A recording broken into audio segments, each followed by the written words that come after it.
जोहार दोस्तों, अभी झारखंड शिक्षा परियोजना गुमला द्वारा टीचर की बहाली निकाली गई है। यह टीचर की बहाली अनुबंध के आधार पर आधारित है। आइए इसके बारे में जरा देखें, ये क्या क्या इसमें कहा गया है, इसने क्या सूचना मांगी है।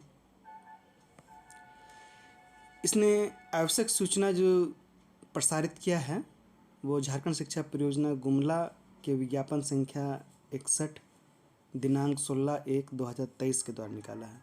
ये शुद्धि पत्र है, पूर्व में भी निकाला गया था, उसी को ही सुधार कर इसको निकाला गया है। इसमें पूर्व सूचनाएं हैं, इसको देखते हैं।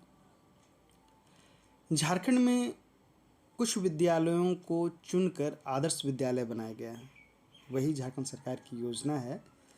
आदर्श विद्यालय योजना अंतर्गत जिले के उत्कृष्ट विद्यालयों में स्कूल ऑफ एक्सलेंस एवं प्रखंड स्तरीय आदर्श विद्यालय में संविदा आधारित शिक्षकों के चयन हेतु आवश्यक सूचना। यह जो निकाला गया है इसकी यह है, स्कूली शिक्षा एवं साक्षरता विभाग झारखंड सरकार के संकल्प संख्या 697 दिनांक 15/3/2022 के आलोक में जिले के उत्कृष्ट विद्यालयों में एवं प्रखंड स्तरीय आदर्श विद्यालयों में अल्पकालीन संविदा आधारित स्नातकोत्तर प्रशिक्षित एवं स्नातक प्रशिक्षित शिक्षकों के चयन हेतु योग्य अभ्यर्थियों से निम्न अंकित शर्तों के अधीन विहित प्रपत्र में आवेदन दिनांक 25/1/2023 के अपराह्न 5 बजे केवल निबंधित डाक के माध्यम से जिला शिक्षा पदाधिकारी सह जिला कार्यक्रम पदाधिकारी समग्र शिक्षा अभियान गुमला। यह जो वैकेंसी है वह टीजीटी और पीजीटी स्नातकोत्तर प्रशिक्षित एवं स्नातक प्रशिक्षित इसके लिए है। इसका लास्ट डेट है 25 जनवरी और कब तक पहुंच जाना चाहिए? 25 जनवरी की संध्या अपराह्न 5 बजे तक पहुंच जाना चाहिए। और कहाँ पहुंचना चाहिए? ये जिला शिक्षा पदाधिकारी सह जिला कार्यक्रम पदाधिकारी, इसका ये दिया हुआ है पता, एम्पोरियम बिल्डिंग सदर अस्पताल परिसर गुमला, पिन कोड 835207। और यहाँ पर जो है यह केवल निबंधित डाक के माध्यम से भेजा जाना है। कोई आप ये कुरियर या हाथों हाथ नहीं, रजिस्टर्ड पोस्ट ऑफिस के माध्यम से ही इसको भेजा जाना है। इसमें जो वैकेंसी है वो इस प्रकार से है। सबसे पहले हम लोग टीजीटी को देखते हैं।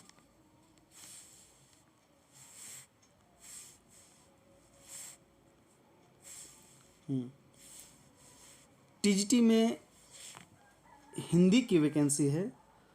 टीजीटी स्नातक प्रशिक्षित शिक्षक, इसमें हिंदी के 3 वैकेंसी है, जिसमें 2 जनरल के लिए 1 एसटी के लिए है।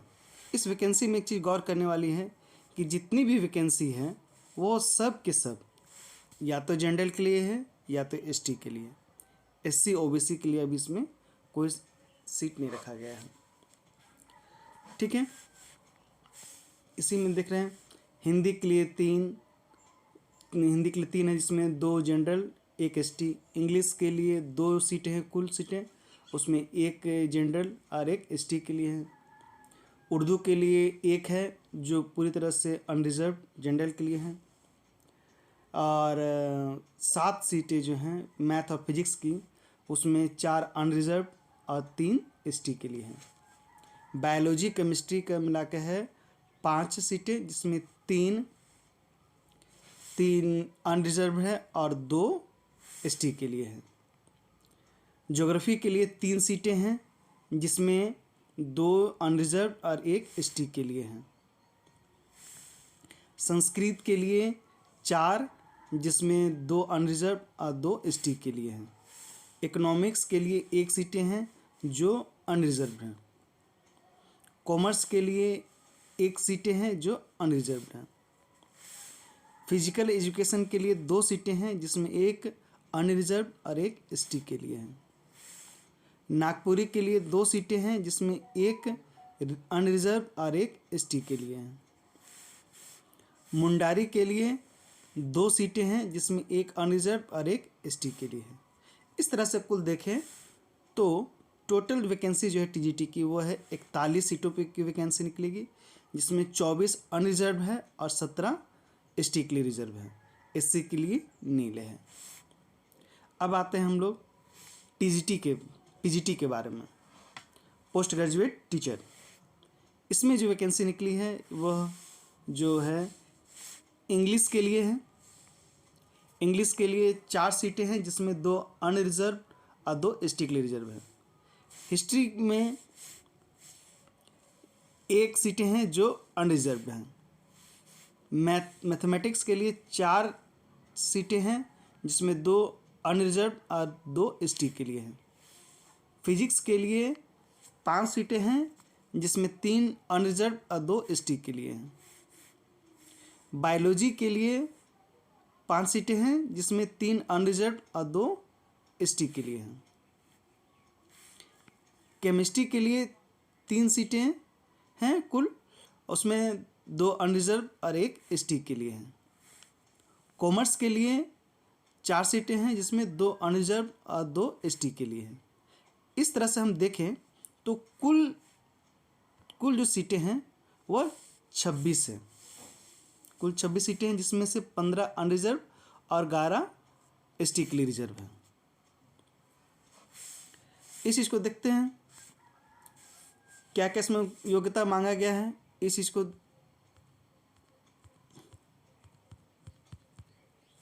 अर्हताएं, स्नातकोत्तर प्रशिक्षित पीजीटी शिक्षकों हेतु राज्य सरकार या केंद्र सरकार या विश्वविद्यालय अनुदान आयोग द्वारा मान्यता प्राप्त संस्था से संबंधित विषय जिसमें चयन होना है में न्यूनतम 50% अंकों के साथ स्नातकोत्तर की डिग्री, परंतु अनुसूचित जाति एवं जनजाति के अभ्यर्थियों हेतु न्यूनतम 45% अंकों के साथ स्नातकोत्तर डिग्री। मतलब कि है कि जिस विषय में चयन होना है पीजीटी में, उस विषय में कम से कम 50% अंक होना चाहिए, और अगर एससी एसटी हैं तो उनके लिए आपको 45% अंक होना चाहिए। साथ ही मान्यता प्राप्त शिक्षण संस्थान से बीएड अथवा राष्ट्रीय अध्यापक शिक्षा परिषद द्वारा बीएड के समकक्ष घोषित डिग्री, या तो बीएड हो या फिर बीएड के बराबर हो, ठीक है, यानी कि या तो आपको एमए या एमएससी और साथ ही बीएड। इसके बाद देखते हैं स्नातक प्रशिक्षित टीजीटी शिक्षकों हेतु। तो इसमें कहा गया है राज्य सरकार या केंद्र सरकार या विश्वविद्यालय अनुदान आयोग द्वारा मान्यता प्राप्त संस्था से संबंधित विषय जिसमें चयन होना है में न्यूनतम 45% अंकों के साथ स्नातक की डिग्री, परंतु अनुसूचित जाति एवं जनजाति के अभ्यर्थियों हेतु न्यूनतम 40% अंकों के साथ स्नातक डिग्री। साथ ही मान्यता प्राप्त प्रशिक्षण संस्थान से बीएड अथवा राष्ट्रीय अध्यापक शिक्षा परिषद द्वारा बीएड के समकक्ष घोषित डिग्री, ये आपके पास होना चाहिए। टीजीटी के लिए आप जिस विषय में आप टीजीटी विषय चुन रहे हैं उस विषय में ग्रेजुएशन में न्यूनतम 45% अंक आना चाहिए, उसके साथ आपका बीएड। अगर आप एसटीएससी से हैं तो जिस विषय में चयन होना है उसमें 40% अंक और बीएड। आइए अब आगे देखते हैं उम्र कितना होना चाहिए। उम्र जो है, उम्र की गणना जो है वह 31/12/2022 से की गई है। उम्र की गणना 31/12/2022 से की गई है, और इसमें कम से कम उम्र जो है वो 21 वर्ष और अधिकतम 55 वर्ष। अर्थात हम लोग कह सकते हैं कि 31 दिसंबर 1967 से 31 दिसंबर 1998 के बीच जिनका जन्म हुआ है वो इसको भर सकते हैं। साथ ही साथ इसमें आरक्षण का प्रावधान है। आरक्षण का प्रावधान इसमें कहा गया है कि चयन में झारखंड राज्य द्वारा जिला स्तरीय नियुक्ति हेतु आरक्षण रोस्टर का पालन किया जाएगा। ये डिस्ट्रिक्ट लेवल पे जो आरक्षण का रोस्टर रहता है, जो बना रहता है, उसी आधार पर होगा। अब इसमें देखें, संविदा शिक्षक की मासिक परिलब्धि क्या होगी। इसमें क्या मिलेगा, वेतन, मानदेय क्या मिलेगा। इसमें वेतन नहीं, मानदेय दिया जाएगा। मानदेय जो है वो पीजीटी जो शिक्षक हैं उनको 27,500 मिलेगा, और जो टीजीटी में जाएंगे उनको 26,250 रुपये मिलेगा। यही टीजीटी और पीजीटी के लिए यही इतना ही अंतर है। इसमें जब चयन हो जाता है तो सभी शिक्षकों को नियमित कक्षा संचालन करना होगा, बच्चों द्वारा दिए गए कार्य की जांच करना होगा, निरीक्षण कार्य करना होगा, मूल्यांकन कार्य करना होगा, और विभिन्न पाठ्यक्रम में जो भी गतिविधि होगी उसका सारा संचालन करना होगा। और इसके साथ ही साथ अगर प्राचार्य या प्रिंसिपल के द्वारा कोई कार्य दिया जाता है तो उसको भी किया जाना है। ये इसमें बिल्कुल ही एक टीचर की तरह ही रहना है और टीचर की तरह ही काम करना है। और संविदा हेतु निर्धारित शर्त ये हैं कि संविदा के आधार पर चयनित शिक्षक स्कूली शिक्षा एवं साक्षरता विभाग झारखंड सरकार के संकल्प संख्या 697 दिनांक 15 मार्च 2022 के अंतर्गत निम्नांकित शर्तों के अधीन कार्य करेंगे। जो भी है वो करेंगे। पहला है, यह चयन शैक्षिक सत्र समाप्ति या नियमित शिक्षकों के योगदान करने तक जो भी पहले हो अल्पकालीन संविदा के आधार पर की जाएगी। इसमें कहा गया है कि शैक्षणिक सत्र तक ही रहेगा, या फिर कोई नियमित शिक्षकों की बहाली हो जाएगी तब तक यहाँ पर इसमें रखने का प्रावधान अभी तक है। अब ऐसा तो कहा ही आता है शर्त में, देखिए कितना दिन तक चलता है। शैक्षिक सत्र समाप्ति के पश्चात चयन समिति द्वारा अल्पकालीन संविदा के आधार पर चयनित एवं कार्य कर रहे शिक्षकों के चयन समिति द्वारा यह कार्रवाई प्रत्येक शैक्षणिक सत्र के प्रारंभ होने के पूर्व कर ली जाएगी। ये चयनित जो शिक्षक हैं उन कब तक रहना है, क्या करना है, ये पहले ही हो जाएगा। संविदा के आधार पर शिक्षकों को नियमित चयन का कोई दावा अधिकार नहीं होगा और ना ही वे सरकारी शिक्षक संवर्ग का हिस्सा होंगे। इसमें यही कहा गया है कि जो भी शिक्षक होंगे वो संविदा पर आधारित पर होंगे, वो बस शिक्षक होंगे, शिक्षण कार्य करेंगे, और सरकारी शिक्षक जो है उनका संवर्ग नहीं है, उनका कैडर के आधार पर हिस्सा नहीं होंगे, उनके जो सीनियरिटी ग्रेडेशन है उस लिस्ट में उनका नाम नहीं होगा, यही बस है।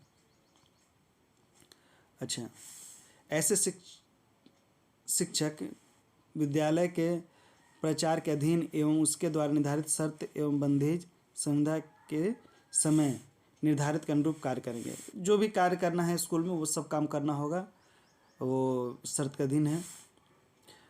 संविदा आधारित चयन को एक शैक्षणिक वर्ष में 11 माह हेतु कार्य करने संबंधी इकरारनामे के आधार पर किया जाएगा। ये हर साल होता है। आप जैसे 11 महीना पूरेगा उसके बाद फिर 11 महीना का करेगा। यह इकरारनामा चयनित उम्मीदवार एवं संबंधित विद्यालय के प्राचार्य के बीच निर्धारित शर्तों के अनुरूप किया जाएगा। ये इकरारनामा हमेशा होता रहेगा। जिस दिन चयन हो जाएगा उसके बाद जो प्राचार्य होंगे उनके साथ इकरारनामा होता रहेगा। चयन समिति द्वारा प्रत्येक वर्ष इकरारनामा पर संविदा का विस्तार अगले शैक्षणिक सत्र प्रारंभ होने के पूर्व संविदा पर कार्य कर रहे शिक्षक के कार्यकलाप का मूल्यांकन किया जाएगा। वो हर जैसे ही संविदा निर्धारित होगी 11 महीना पूरा होगा उसके बाद आपके कार्यों का मूल्यांकन किया जाएगा। असंतोषप्रद पाए जाने की स्थिति में अगले शैक्षणिक सत्र हेतु संविदा विस्तार किया जाएगा। यह एक प्रक्रिया है, पढ़ाने आप जानते हैं, अच्छा से करेंगे सब चीज़ ठीक ठाक रहेगा, कोई इसमें बड़ा बात नहीं है। कार्य मूल्यांकन किए जाने पर कार्यकलाप असंतोष पाए जाने की स्थिति में आगामी शैक्षणिक सत्र हेतु अवधि विस्तार नहीं किया जाएगा। तथा संबंधित शिक्षक के कार्य अनुमति विखंडित मानी जाएगी। अगर असंतोष पाया गया तो कार्य अगर ठीक से नहीं किए तो आपका ये जो कार्य है, ये शिक्षक का जो पद संविदा है उसको नहीं बढ़ाया जाएगा, उसको समाप्त करने की भी प्रक्रिया मानी गई है। ऐसा होता नहीं है, सभी अच्छे से कार्य करते हैं। आवेदन करने की प्रक्रिया सिर्फ विहित प्रपत्र में पूर्णतया भरे हुए आवेदन पत्र सभी अनुलग्नकों के साथ निर्धारित अंतिम तिथि 25/1/2023 के अपराह्न 5 बजे तक केवल निबंधित डाक के माध्यम से जिला शिक्षा पदाधिकारी सह जिला कार्यक्रम पदाधिकारी समग्र शिक्षा अभियान गुमला, इंपोरियम बिल्डिंग, सदर अस्पताल परिसर गुमला, पिन कोड 835207 में स्वीकार किया जाएगा। इसके प्रारंभ में ही बताया गया था कि बात हुई थी कि आवेदन की जो प्रक्रिया है वो सभी जो फॉर्मेट है, इसके साथ जो फॉर्मेट है मैं ये डिस्क्रिप्शन लिंक में दे दूंगा, वहाँ पर आप आवेदन डाउनलोड कर सकते हैं, या फिर ये इसके जो गुमला के साइट सरकारी साइट है gumla.nic.in, ठीक है, वहाँ से भी जाके आप डाउनलोड कर सकते हैं। उसी प्रपत्र में आपको भर के जितने भी जरूरी कागजात हैं सभी को आपको अटैच करके 25 ऐसा आप भेजें कि आपका जो आवेदन है वो 25 जनवरी तक वहाँ मिल जाए। और ये भेजना है केवल निबंधित डाक से, रजिस्टर्ड पोस्ट ऑफिस के माध्यम से ही भेजना है, वो भी रजिस्ट्री करके, ठीक है। और ये पता दिया हुआ है जिला शिक्षा पदाधिकारी सह जिला कार्यक्रम पदाधिकारी समग्र शिक्षा अभियान गुमला, यहाँ तक आपको भेज देना है।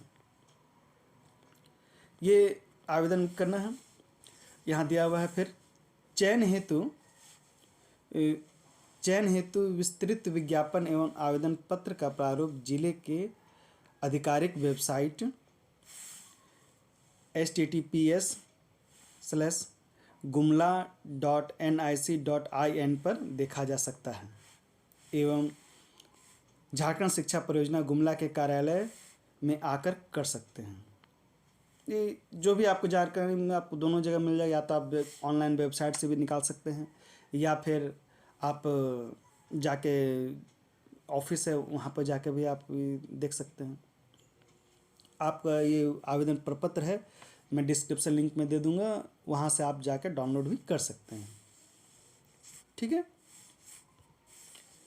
चयन के संबंध में अद्यतन जानकारी जिला शिक्षा पदाधिकारी सह जिला कार्यक्रम पदाधिकारी झारखंड शिक्षा परियोजना गुमला अथवा जिले के उपरोक्त अंकित आधिकारिक वेबसाइट पर देखी जा सकती है। अभ्यर्थी का दायित्व होगा कि वे नियमित रूप से अवलोकन करते हुए चयन संबंधी जानकारी प्राप्त करें। ये कार्यालय कह रहा है कि जो भी ये सूचनाएं हैं आप जो कार्यालय है वहाँ से जाके आप प्राप्त करें। देखिए यहाँ पे 2 कार्यालय होते हैं, एक जिला शिक्षा पदाधिकारी और एक होता है जिला शिक्षा पदाधिकारी सह जिला कार्यक्रम पदाधिकारी।